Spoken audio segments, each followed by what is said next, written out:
So welcome everyone to this very lovely occasion that we get to celebrate a book, the publication of a quite substantial work published by Oxford University Press, whose editor, Tom Parridge, and his team, who, as Professor Barton said, has done such an expedient job, an efficient job in getting this book out and its typical Oxford brilliance and beauty. It is a substantial volume, a volume that brings together such a wide array of scholars touching on such beautifully curated number of topics. And the curator today is with us, Professor Barton.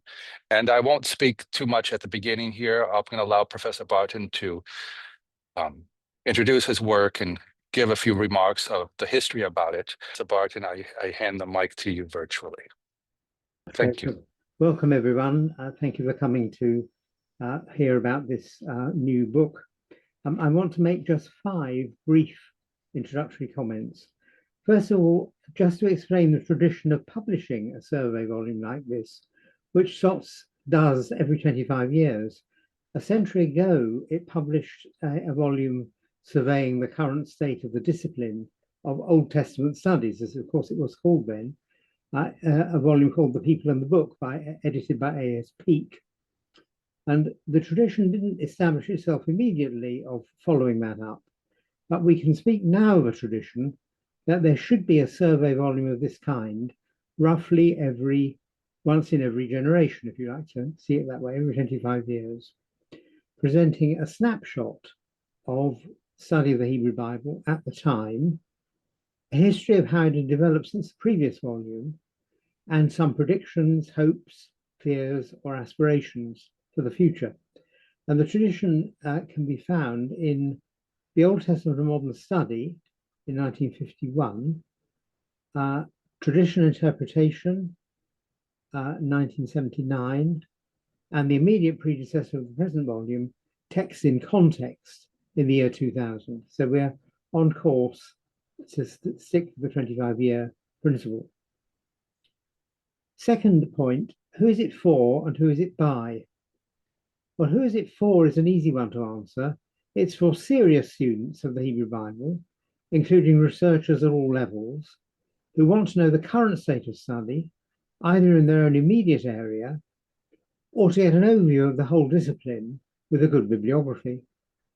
It's not an introductory book.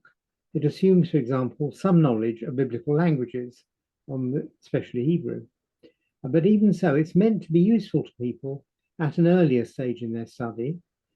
I remember when I was an undergraduate student using the earlier volumes in the series to get an overview. The price, I'm afraid, as Jacob's already said, will be a deterrent, and that is a problem with fine books, that they cost money. Who by? Who is book by? Well, as the subtitle makes clear, it is written by members of the SOTS, of the Society. But why should contributors be limited in this way? Why not an internationally written survey of the field with contributors chosen from the best scholars worldwide? Well, obviously there's a good case for those sorts of volumes, but I defend the practice followed in this series because the membership of SOTS is primarily scholars working in the United Kingdom and Ireland, though there are also members from other countries whom we very much welcome. And 2 of our honorary members have contributed to the volume, Reinhard Kratz from Göttingen and Carol Newsom. But most of the foreign members have more than an accidental connection with the Society. They've generally joined because they've experienced SOTS meetings and have found the atmosphere to be congenial socially as well as intellectually. But ultimately, the book is by SOTS members because it's the latest in a series of such books. It was a non-negotiable point that the contributors should be members of the Society. I hope that the atmosphere of friendly inclusivity and receptivity, which Jacob mentioned, towards a variety of views, gives the book a distinctive character that justifies the tradition. But how it is distinctive, Tamara, I think, will have things to say about. There wasn't any topic for which I couldn't find an appropriate contributor among SOT's members. And one point worth noting is that, as we all know, biblical studies and all disciplines related to theology were for long a male preserve, and SOT correspondingly still has, I think, fewer women members than many other learned societies, now around 30% of the total, though increasing. But a greater proportion than that may be seen in the contributors to this book, reflecting the fact that the still smaller numbers of women in SOTs correlates inversely with their currently very marked contribution to biblical scholarship, and I've tried to reflect that. But the requirement that all contributors should be members was a non-negotiable aspect, but I added another one, that I wouldn't ask anyone who contributed to the last volume. Many of those people are still authorities, but I wanted new voices and some younger scholars as well. And the only exception is myself, because I thought as editor I could be allowed to write the introduction, but I didn't do a chapter. The third thing I wanted to mention is the choice of topics. No two people would have made the same selection. One way would have been to have an editorial board to make suggestions, but I took a rather autocratic view of having been asked to be editor and didn't co-opt anybody else. What I did do was to consult very widely among SOT's members and others, and I ended with a very long list of suggestions, many of which I accepted, which resulted in a long and in many ways miscellaneous book. But I think that in itself reflects the current state of the discipline. The book is intended not to have a message, except perhaps my own enjoyment of the sheer variety of the work done by fellow biblical scholars. There was no intention to legislate for which styles of scholarship are the best. Individual contributors could state their opinion, but the volume as a whole is not meant to sell a particular line. Of course, as in all such enterprises, not taking a stance is itself taking a stance. But the overall aim is to be descriptive rather than prescriptive. I became more and more aware of the diversity of what can count the study of the Hebrew Bible as the project proceeded. Some advisors counseled me not to include old-fashioned stuff, such as source criticism of the Pentateuch. Others wanted me to help rein in trendy postmodern approaches by discouraging them. Some thought all overtly religious readings should be ignored, others that the book should help to make our field more confessional, and so on.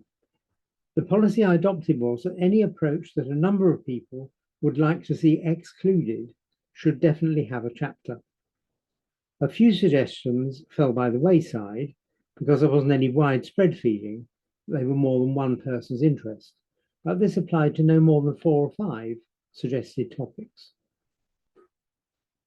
My fourth brief point, the chapters survey the state of the discipline, not the contributors' own views. Now, this was to me an important principle in line with the overall tone I've just been describing, but it was hard to enforce in a tactful manner, because we all want to write out our own views rather than describe other people's. What I wanted was a critical survey, avoiding 2 opposite tendencies. On the one hand, not to be a mere catalogue of different scholars' views, which is a sort of list and is rather boring. On the other hand, I also didn't want a sort of dissertation-like coverage slanted towards the one crucial outstanding question only the author can answer. And I wanted to steer between those 2 extremes. Evaluation of the current scene was encouraged. If I'd chosen the right person to write about the state of a topic, then their own work would naturally be important and would therefore be discussed. But I asked contributors not to use the chapter they wrote just as a self-advertisement, or on the other hand, as a polemic. And then fifthly and finally, hopes and fears for the future of the discipline, as well as its present state. A little crystal ball gazing occurs in most of the chapters. People say, I think this will develop as follows, or I hope it won't develop as follows, I'd like to see this studied further, and so on. This isn't the primary purpose, which is to look back to where we've got to over the last 25 years. But I thought it was good to give readers an idea of where the discipline might be going, as foreseen by informed specialists. A first task for the editor in 2050 might be to check on how often we were all right or wrong in our predictions of where the discipline was going. Well, that's just a very general introduction to what I was trying to do in editing the volume into this form. But I must conclude by thanking all the contributors who did a wonderful job, some more quickly than others, but we got there in the end, and I was happy we could publish in the centenary year of the first such volume. So thank you all very much anyway for coming along to celebrate this book. Thanks, Jacob. Well, thank you, Professor Barton, for allowing us to launch the book virtually today here on the Oxford Interfaith Forum. Before we have a conversation, we want, first of all, to hear from our invited responder, Professor Rabbi Tamar Eskenazi. First, many thanks for the invitation to the conversation, and a special thanks for the book itself. This is truly a superb contribution. I would subtitle the book Essential Resources for Understanding, actually the title, Essential Resources for Understanding the Hebrew Bible. While it is a glorious tribute to members of SOTS, it's definitely a must-read and a must-reread for everyone in biblical studies. The book essays that sum up key developments in the different fields and the extensive bibliographies are a true treasure trove. The value of a book such as this cannot be overestimated, especially today. Publications on a multitude of subjects have grown exponentially, and the landscape of biblical studies has drastically changed. So, for example, in 1985, it was possible to read everything that was published up to then over decades and even centuries, say about Ezra and Nehemiah, in English, German, Hebrew, French, Italian, and Spanish. You could read all of it. Now it's hardly possible to read all that was published on that subject in the last 5 years. Not only have the numbers of publications grown, but so too the scholarly areas recognizably relevant to each discipline. These realities make the book more urgent than ever. So thank you, Professor Barton, and thanks to the contributors for making our work possible in these changed circumstances. One of the main new threads that runs through most of the essays is the growing emphasis on the interdependence of the various disciplines. Several of the essays highlight the work of teams, and one of the essays is actually written by a team, the one on reception history of the Bible in music, visual art, literature, and film. Reading any one of these essays brings home the awareness of how much more we all need to know and how much we depend on each other. One can't effectively, as you read through, you realize one cannot do effectively literary approaches such as Paul Joyce describes without the benefit, say, of the resources that Carol Newsom brings to bear in the Bible and early Jewish literature, or George Brooks' chapter on canon, or chapters. It shows how much we have become an interdependent field of scholars and works. For this reason, the achievement of the book is greater than even the sum of the parts. All scholars, all students, all levels would find here an indispensable resource. I have many thoughts and many notes for today, but since this is titled an Interfaith Forum, I will focus matters relevant to interfaith and end with 2 questions. The introduction by Professor Barton, as one would expect, is exemplary. In addition to the expected overview, the volume includes an inspiring depiction of Sartre's meetings as a context for scholarship. There's also a nuanced analysis of how, why, and when the term Hebrew Bible rather than Old Testament is a preferred term, religiously, culturally, sociologically, and politically. And that reminds me of a story David Kleins told me, how one day he showed up in the department and said, I will no longer teach Old Testament.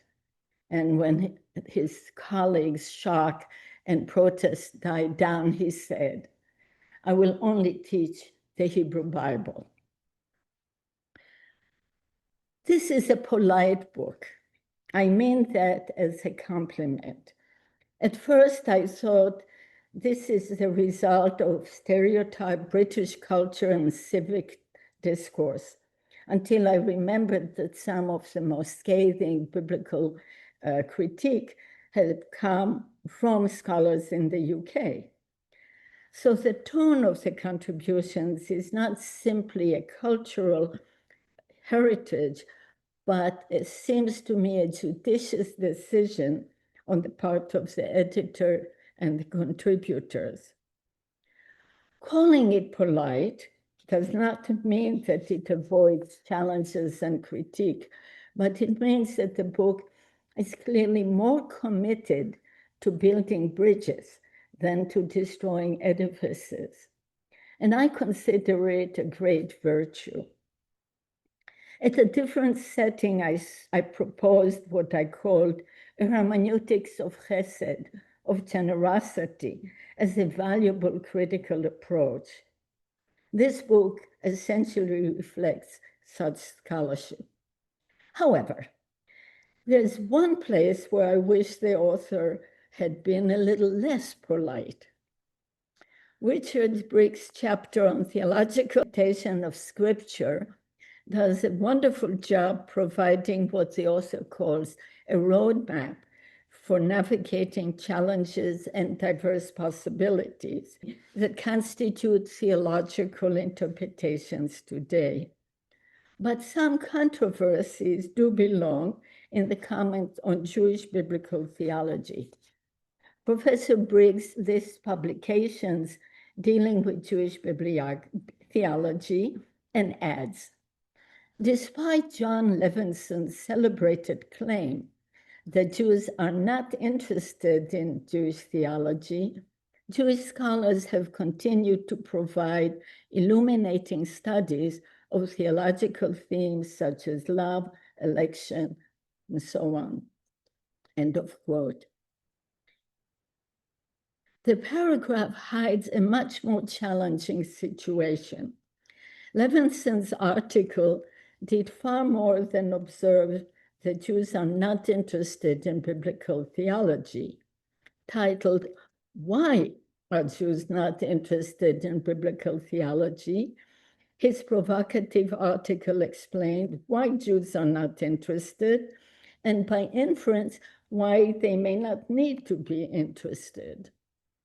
Marvin Sweeney then picked up the gauntlet and responded with an article, Why Should Jews Be Interested in Biblical Theology? At stake was the conviction that biblical theology is inherently a Christian enterprise and generally with dire consequences for Jews. Zioni Zevit, in a 50-page plus article, followed Levinson with more details. Titled Jewish Biblical Theology, When, Why, and Whither, 2005, the author questions whether the field even has a future. As for the scholars cited as examples of Jewish biblical theology, one notes that none of them includes the word theology in the title or subtitle. In fact, I couldn't find more than 5 Jewish biblical scholars who use the word theology in the title of their books. As far as I can tell, the only full-length book by a Jewish biblical scholar is Marvin Sweeney, who spells out its theological agenda with the title Tanakh, a theological and critical introduction to the Jewish Bible. But note, the PR blurb to this book on Amazon begins by noting, and I quote, "Biblical theology has long been considered a strictly Christian enterprise," end quote. Professor Sweeney then self-consciously undertakes changing the landscape, as does Benjamin Somers. Somers' article on the subject, titled, quote, "Dialogical Biblical Theology, a Jewish approach to reading scripture theologically," end quote, 2009.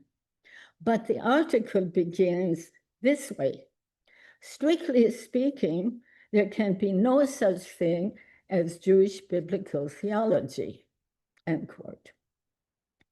So there seems to be a consensus that Jewish biblical theology differs significantly from Christian biblical theology, and that it's important to both Jews and Christians to understand the difference.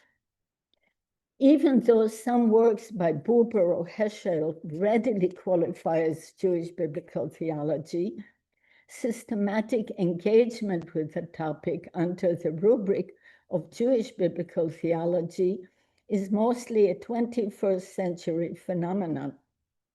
But what constitutes such theology is yet to be explored on a large scale.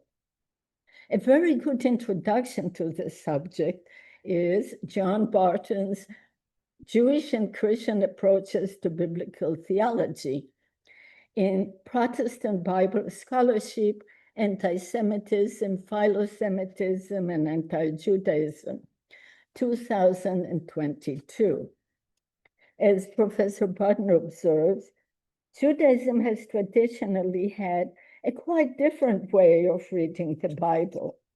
It can come as a shock to Christians when they first encounter a mainstream Jewish way of reading the Hebrew Bible, end quote.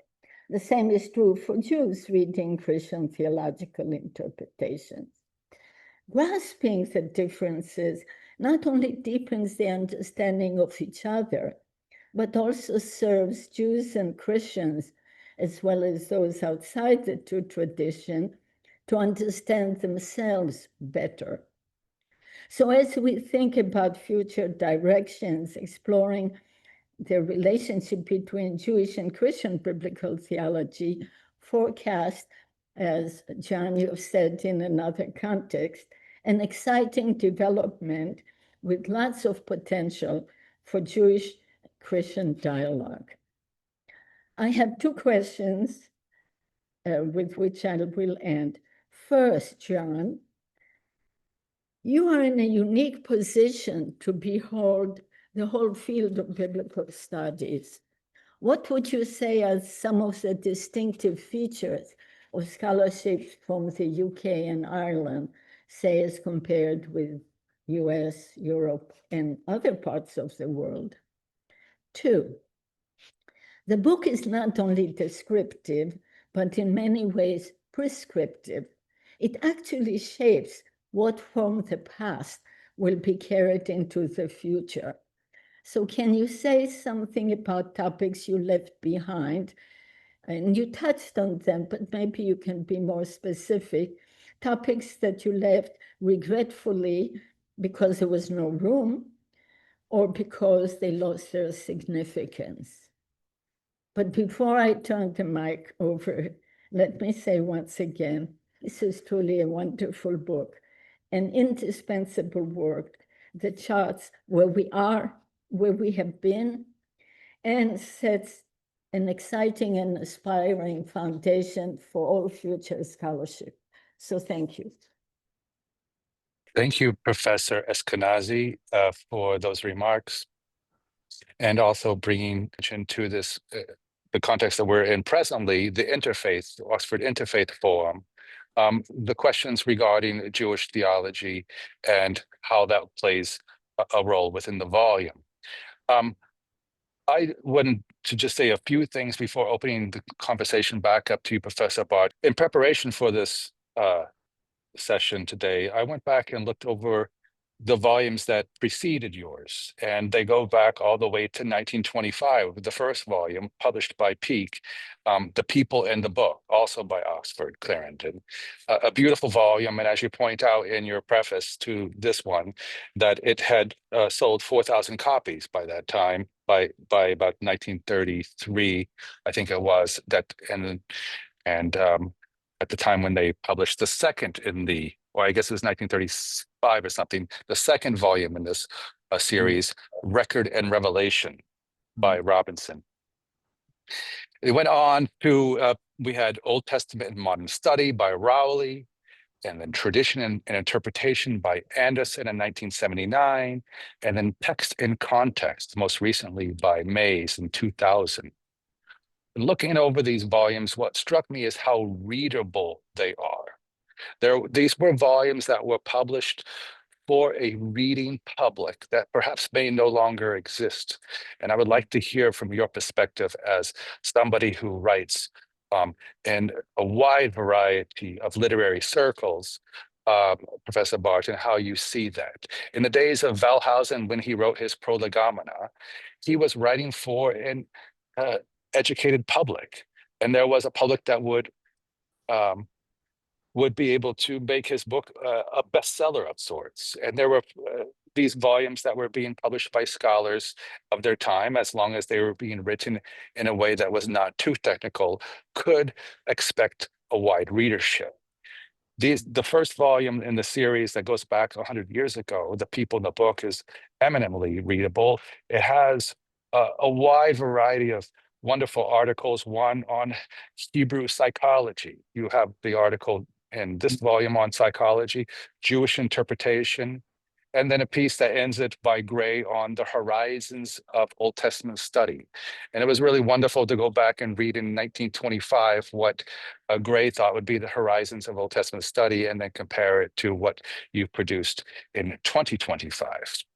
But in all of these volumes, there is an emphasis on them making what we're doing in the field accessible to those beyond the field, with an expectation that there are people out there who are interested in knowing what Old Testament scholars or Hebrew Bible scholars do. And so, as you respond to our questions, Professor Barton, I wanted you to also help us reflect on what are we doing as biblical scholars, and in general, perhaps what are we doing in the humanities? This volume is a one that at least all biblical scholars need to have on their bookshelves, which is, of course, more than 4,000, would sell more than 4,000 copies, and perhaps that's enough for a publisher like Oxford to expect. 4,000 was the 1925 volume, and that was not for biblical scholars, but for a wider readership. Why should all biblical scholars read this? Because here you have very gifted scholars talking about where the state of the field is on a wide range of subjects. But would it be possible to have this accessible to undergraduates? Perhaps this is already accessible, but even making it more accessible to people beyond the field of academia altogether. One further comment that I would like to make is that the ordering of your volume is traditional. It begins with the Pentateuch and it ends with the literary approaches. And going back to your immediate predecessor from 2000, Text and Context, edited by Mays, we talked a little bit about this before the session, Professor Barton, and you didn't want rubrics and categories, kind of subsections in the book. But Mays had edited the volume, The Old Testament and the Reader, his first part. The second part was the text of the Old Testament. And the third part was the Old Testament and its authors. So the Old Testament and the reader writing in 2000 was very much focused on where we as readers are, not going back into a kind of a historical critical, begin with the oldest and work toward the present, but really beginning where we are as literary, feminist, engaged readers of various stripes and colors, then to the text of the Old Testament, which is that something that is maybe just as concrete as the readers that we are. To the third part is the authors, something that is less concrete and something we really can't know about, and thus more speculative and left kind of in a, if there were a ranking to that, then the historical critical would be the third and the reader would be the first. What you've done in your ordering is gone back to a more traditional with the Pentateuch, and then going through the history, and then going into the various kinds of things like psychology, and as well as ecology, and then ending with that beautiful essay by Paul Joyce on the literary. So kind of flipping the script from Mays. And I wanted you to reflect on that. Perhaps it is that we do no longer need to preach that sermon about the literary taking priority over the historical, and that we can be more relaxed around that question. What was your thinking around those things, as well as making it more accessible? So these are maybe 3 or 4 questions for you to touch upon before we open up the conversation to those who have gathered. Well, thank you very much indeed for all those comments from both of you. I can't deal with everything that's been raised, obviously, but 1 or 2 things. I think, Jacob, the many of the points you made fall under the heading of how far biblical studies of the kind we do in SOTS and in the SBL really connects with general culture, and whether there is a culture, a humanities culture, if you like, in which biblical studies has a real place and can be understood and appreciated by people who specialize in other disciplines. Because the general feeling in certainly British society is that what theologians do, and biblical scholars are assumed to be theologians, is of no conceivable interest to anybody else. And I think the importance of making the kind of thing we do accessible and showing why it's of interest to any person of broad culture is very important. And that perhaps has been, going back to one of Tamara's points, something that's rather characterized British and British Isles, UK and Irish scholarship, a desire to be accessible. And you rightly say that was true of a number of the previous volumes in this series, trying to connect with intelligent people who aren't necessarily engaged in biblical study. We want to understand what the Bible has to say and how it could be of interest to them. So I think I'd see that as an important context. And I'm very interested, I mean, my successor in the Old Testament chair in Oxford is Hindi Naiman, of course, who's been very instrumental in founding a centre for biblical study in a general cultural context based at Oriel College, where the chair is held. And that's developed very much this idea of trying to connect what biblical students and scholars do with what's done by classicists, by philosophers, by literary people, and by the general educated public, which we hope still exists, who are not specialists in any area of the humanities, but find it in general an interesting field to be involved in. So I think, I mean, she is carrying these ideas forward, and we hope that the book will contribute to general cultural awareness of the Bible, though, of course, we have got the prohibitive price, which any well-produced book these days costs.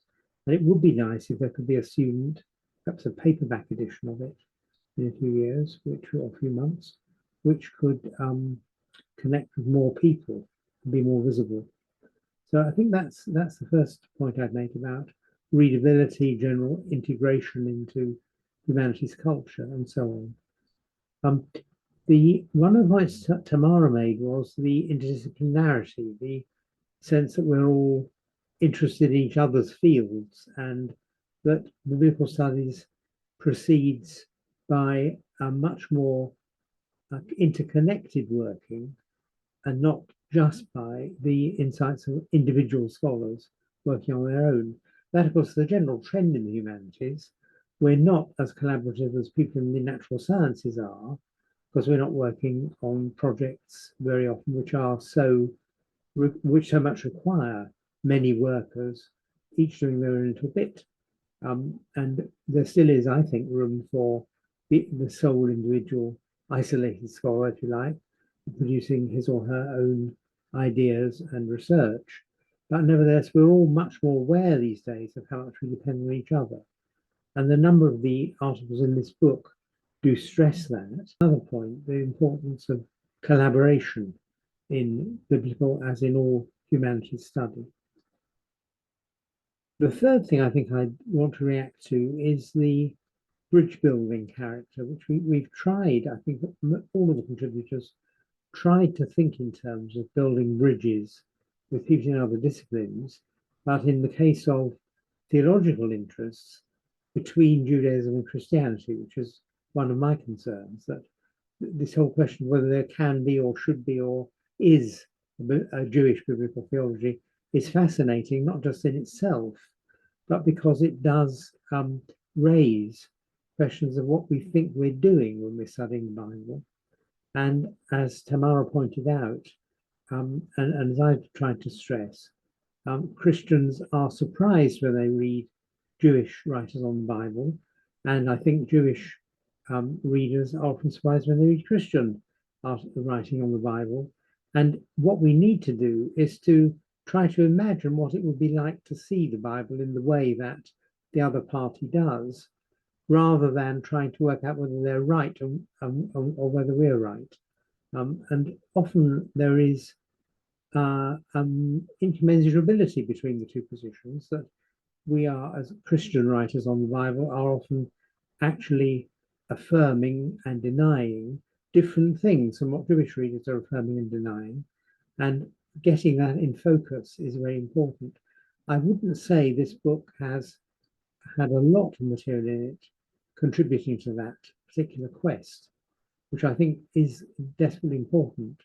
But there are a number of places in a number of the chapters which do lend themselves to being looked at in that perspective. So I think I'll stop there, and you'll want now to throw the discussion open, I'm sure, to our very patient audience. Thank you for that, Professor Barton, John. I just wanted, before doing that, draw attention to those who have not had an opportunity, who are members of the Oxford Interfaith Forum and less of the Old Testament scholar, to just present the table of contents very briefly to kind of give you a sense of the real breadth of this volume. What Professor Barton has done is really kind of done a whole taxonomy of the field, presenting if we were to understand biblical studies today, Hebrew Bible, what would we how would we organize it? And so let me just do that very briefly. The Pentateuch, the narrative books, prophetic and apocalyptic literature, wisdom literature, Psalms and poems, Bible and early Jewish literature. So good so far. So that's 6 chapters. Then it goes into biblical canons, textual criticism by our beloved James Aitken, who has gone before us. I wanted to draw attention to that. Philology and linguistics, archaeology, the ancient Near Eastern context, the history of Israel and Judah, and religious practices of ancient Israel and Judah. So that's the next 7 chapters. Traditional philology, ancient Near Eastern history, and religious practices. Now it gets perhaps even more interesting. Visual cultures, the Hebrew Bible, theological interpretation, gender in the Hebrew Bible, post-colonial readings of the Hebrew Bible, ethics, the Hebrew Bible and ecology, the Hebrew Bible and race, the Hebrew Bible and social sciences, Bible and psychology, cognitive science in the Hebrew Bible, reception of the Hebrew Bible, translating the Hebrew Bible, and literary approaches. It's a really breathtaking sweep of subjects, and to hold it in your hand and to really see that that's what we do as a Hebrew Bible scholar, sitting here, the three of us, and perhaps there's many more who will want to speak now. It's quite amazing how our field really represents so much of the humanities as a whole, from the historical to the gender, to the ecology, to the race, to the post-colonial. And with that in mind, let's get some of the voices, perhaps, of the contributors would like to maybe make a point, or some of the audience members themselves. Professor Barton, you have done an amazing amount in the last few years, and we all are in awe of your productivity and of your, as they say in Yiddish, Sitzfleisch, your ability to sit and to really produce in a way that's remarkable. Thank you, Thea, for organizing this, and I wish all of you a good beginning to your week and beginning to your holidays. Bye now.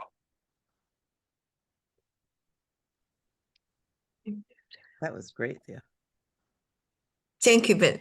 It was fantastic that you joined. Of course. Yes. Of course. Lovely. Fantastic. Yes. Great. Okay. Wonderful. See you soon then. See you soon. Thank you. Thank you very much, and again. Thank you, Dr. Barton. This was brilliant. Thanks, yeah. Good. Bye-bye. I'm going to have to get Bye-bye. hold of this. Yes, thank you. Bye-bye. Bye-bye.